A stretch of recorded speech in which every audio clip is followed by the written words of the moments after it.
Olá pessoal, tudo bem? Estamos então aqui em mais uma prova, né, de degustação às cegas, eu e o Mário. O Maurício então selecionou um vinho tinto para nós, a gente vai degustá-lo conforme a nossa ficha técnica e no final então, conforme as avaliações, a gente vai ver se a gente consegue descobrir que vinho que é. Vamos lá então, Mário? Vamos lá. Começando então com a análise visual.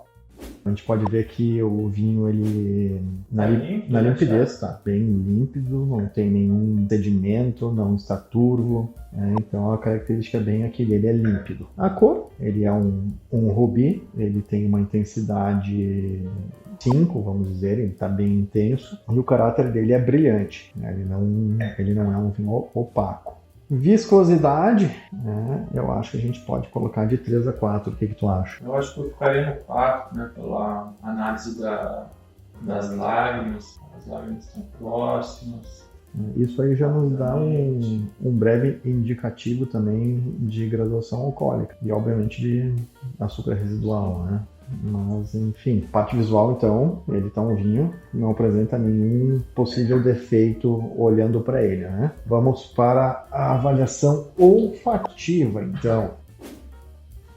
A princípio, o nariz ele não tem nenhum defeito. Defeito zero, né? A gente não precisa marcar nada na nossa ficha. Intensidade, ele está com uma intensidade bacana, não é, obviamente, uma intensidade 5, né? Mas muito pelo contrário, não é baixa, né? Eu ficaria entre o 3 e o 4. Eu acho que eu ficaria no 4. Os aromas bem distintos, né? Característicos, e consigo observá-los até uma certa distância do nariz, né? Então, uma intensidade boa, né? Eu acho que o 4 é o melhor a ser assinalado aqui na nossa ficha. Em relação às características, é um vinho que as frutas primárias já não estão presentes. Eu a gente acha que fruta fresca não peguei nada mesmo, né? Muita fruta já com o seu caráter madura, uma fruta né? mais evoluída, né? Um vinho madura, mas com notas já mais terciárias, né? Aqui em relação à fruta primária, então, é uma fruta preta, uma fruta vermelha, mas já evoluída. No secundário, a baunilha está presente, a especiaria doce, uma canela, um cravo. Bom, a gente vê claramente que esse vinho passou por algum estágio em barrica, né? Com certeza. Isso aí tá bem claro. Você acha que é madeira nova, de alguns usos, um misto? Muito provavelmente tem um percentual aqui de madeira nova. É por esse caráter, né, desses aromas secundários. Secundário, né? A baunilha está bem pegada. Ele já está apresentando a evolução. Pega aqui agora um herbáceo também, uma mentazinha. Tem muito terciário, então se a gente fosse analisar o vinho em relação a características, poderíamos colocar como 4, né, em relação a terciários. A parte do couro, do tabaco. Terra, tabaco, café, cedro.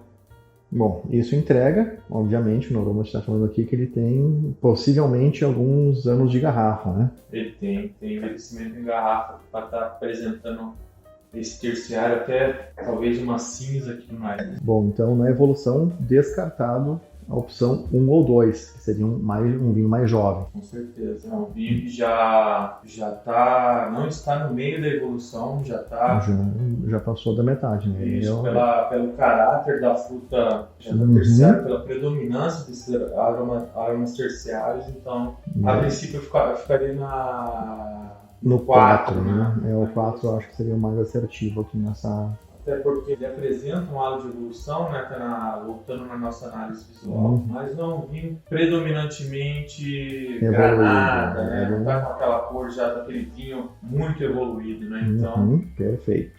Vamos provar? Eu vou fazer esse esforço agora. Intensidade. 5.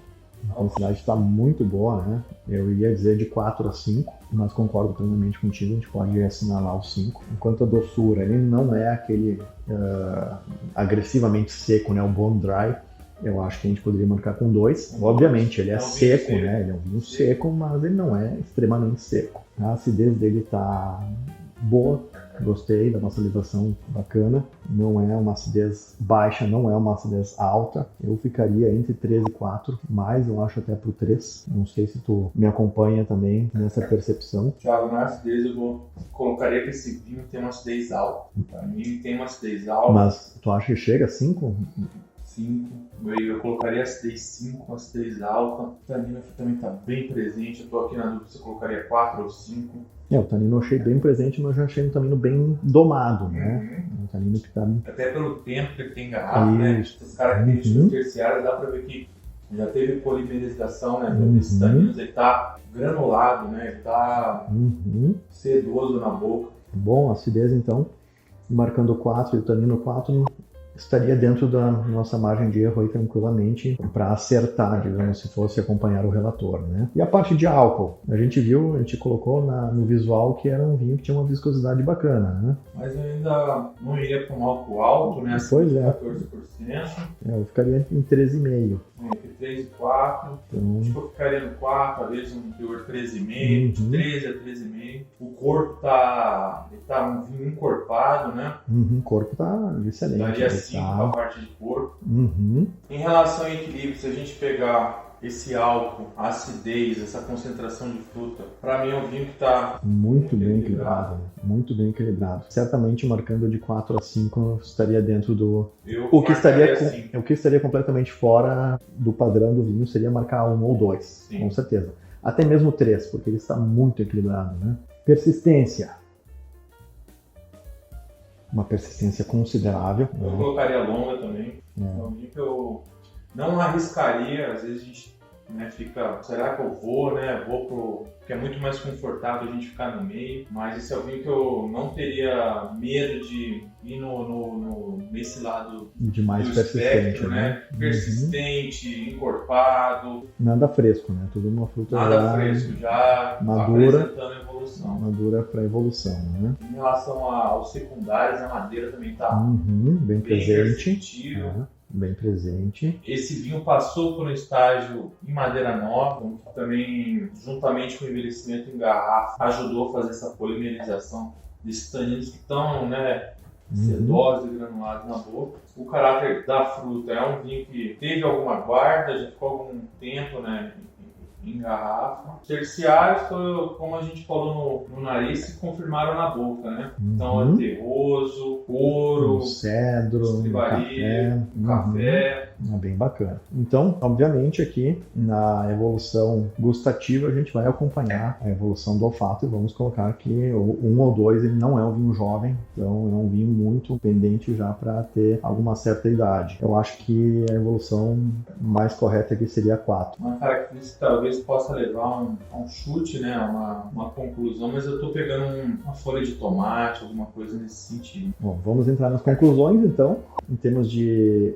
qualidade geral. Certamente, a gente avaliou o vinho de uma forma positiva, ele não apresentou nenhum defeito, então a gente pode descartar. Eu acho que até o 3 nesse caso aqui estaria completamente fora, eu acho que ele seria de muito bom a excelente. Ficaria no excelente, tranquilo, até para ser coerente com a minha análise. O vinho está com muita concentração, muito equilibrado, complexo, fruta já evoluída, mas tem a fruta, tem a madeira, tem o terciário, então eu já iria com um vinho de qualidade excelente. Eu concordo contigo, eu colocaria obviamente o 5, mas sabendo que até um 4 em qualidade não seria errado, né? Então estaria dentro da nossa margem de erro. Agora, quanto ao potencial de guarda, talvez isso aqui seja uma das coisas mais difíceis dos enófilos avaliarem, né? Saber se esse vinho, tu tem uma garrafa dele em casa e tu provou ele, eu tenho mais uma garrafa, eu preciso consumir ele agora, ele vai continuar bom por mais quanto tempo, ou ele vai evoluir ainda para melhor na garrafa, ou ele já está em decadência. O que nós temos a falar sobre o potencial de guarda dele? Esse vinho, ele tem ainda fruta,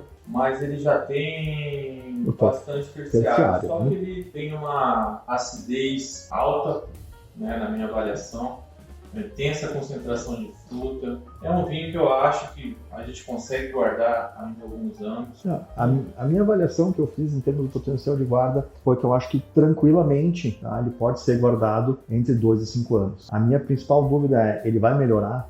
Eu acredito que não, mas ele vai se manter, porque ele tem todas essas características que dão longevidade a um vinho. Bom álcool, bom tanino, boa acidez e boa concentração de fruta. Mas agora eu acho que Melhorar a garrafa talvez seja uma coisa que não vai acontecer, mas ele vai provavelmente manter essa ótima qualidade por mais alguns anos. Não sei se tu concorda comigo com essa avaliação. Concordo. Eu até acho que eu seria mais leniente em colocar ele de 5 a 10 anos, até um pouquinho mais. Até um pouquinho mais. Porque a acidez dele pra mim tá... E a concentração também Sim. tá... E a gente já tem uma prévia do que ele está se transformando, né? Esse terciário dele está espetacular. Então, acho que de 2 a 5 ou de 5 a 10 seria dentro bem do assertivo aqui. Em relação a clima, é um vinho que definitivamente, na minha análise, não vem de um clima quente, vem de um clima moderado, que tem alguma influência, essa acidez, essa fruta, essa concentração. Então, é um vinho que, no mínimo, colocaria que vem de um clima moderado. E é um estilo de vinho que, para mim, é velho mundo. É um vinho... Isso eu vou acompanhar 100% contigo. É uma das coisas que a minha crença, a minha experiência e a avaliação que a gente fez não levava ele para um clima quente. Acho que o moderado aqui é o melhor exemplo, né, com algum fator de influência. E agora a gente tem que tentar ver possíveis variedades, país de origem. Eu também concordo que não iria para o novo mundo, né, ficaria mais em países tradicionais do velho mundo. E em qual país aqui, Thiago, você acha que estamos? Eu tenho uma certa dúvida aqui, né? Vai pedir mais... Vou pedir aqui no nosso... Mais um carregamento. Mais um carregamento. Infelizmente eu fiz essa... Obrigado. Para eu ratificar, né, a nossa conclusão, talvez mudar alguma coisa. Olha, eu ficaria com França. Não sei se tu vai acompanhar comigo, né? Talvez alguma coisa de Bordeaux margem esquerda. O que você havia pensado? Minha primeira análise, naquela análise inicial, eu pensei que era um vinho de Bordeaux, dominado pela Cabernet Sauvignon, por essa característica, né? Cedro, de couro. Na boca, peguei uma erva seca, né? E essa erva seca, às vezes eu associo uma outra região. Eu não vou falar aqui, né? Erva seca, folha de tomate, talvez pode nos indicar um Brunello, né, uma Sangiovese, mas não é, na minha opinião, uma Sangiovese, até pela pigmentação desse vinho, ele está muito pigmentado e ele tem esses elementos, né, de cedro, de couro, de tabaco. Então eu vou ficar um vinho dominado por Cabernet Sauvignon, França, margem esquerda. Ele tá um vinho, não tá com estilo californiano de muita madeira, então descartaria Saint Julien. Bom, aí a gente já tem que entrar em alguns elementos mais diretos. Vamos ficar no Bordeaux, né? No Bordeaux, margem esquerda. O que você acha de safra aqui? Certamente ele não tem características de ser um vinho novo. Em 2009, 2010, talvez até um pouco menos. Eu acho que é um vinho de um excelente produtor e a gente pode se surpreender. Ele pode, inclusive, ser um vinho já com 20 anos, mas fazendo essa nossa análise, vou chutar ele de 10 a 15 anos, mas é um vinho espetacular. Espetacular, com certeza. Bom, vamos ver se a gente acertou alguma coisa. Esperamos que sim, né? Então, só para que os nossos amigos do sommelier profissional, então Pessalha amanhã é uma sub-região de Graves, né, uma apelação, tem muito cascalho, assim como tem no Médoc. Então produz vinhos tão poderosos, né, quanto o Médoc, e também dominado pela Cabernet Sauvignon, que pede esses solos mais quentes, né? Não fala o percentual aqui. Um surpreendente para nós aqui, a gente chegou a 13,5, 14 de álcool, tem 14,5. Também resultado da safra 2010, né? Essa 2010 foi uma safra quente em geral, né? E é uma tendência que a gente está vendo. A gente fez a nossa degustação, né, do Barbaresco, que tinha um teor de 14,5. Então, antes você pegava um Bordeaux, principalmente uma Cabernet Sauvignon, que ela tem o amadurecimento tardio, o potencial alcoólico não chegava a 14,5. Isso aqui é um vinho com álcool de novo mundo, mas hoje, devido ao aquecimento global, a gente passa. Mas esse álcool, apesar de álcool, está muito bem integrado. Sensacional esse vinho. Muito obrigado, Maurício, obrigado. Bom, pessoal, talvez até é um vinho bem característico da região. Vocês podem ver que ao completarmos a ficha técnica, tudo afunilou as informações para a gente chegar e pensarmos no mesmo destino, né? A gente não pensou nada que não levasse a isso, não pensou em Novo Mundo, não pensou em outras castas, porque a degustação às cegas realmente ela não é fácil, mas quando bem aplicada, ela vai te dar um norte muito bom. Certamente, esse vinho aqui, nas primeiras impressões, nós nunca diríamos que seria um Pinot Noir, por exemplo, né? Que seria um vinho completamente diferente de um Cabernet Sauvignon. Então, a degustação, a gente pode errar muitas vezes, como acontece muitas vezes, mas ela te dá um direcionamento muito bom. E muitas vezes preciso, né? Nesse caso aqui foi por exemplo, você pode até pegar algum elemento de outra casta, mas aí por eliminação, porque como eu falei, Marfa seca pode estar associada, por exemplo, a uma Sangiovese, mas aí você vai analisar a pigmentação do vinho, uma Sangiovese nunca estaria pigmentada dessa forma. Então você vai, né, eliminando as possibilidades, pequena, né?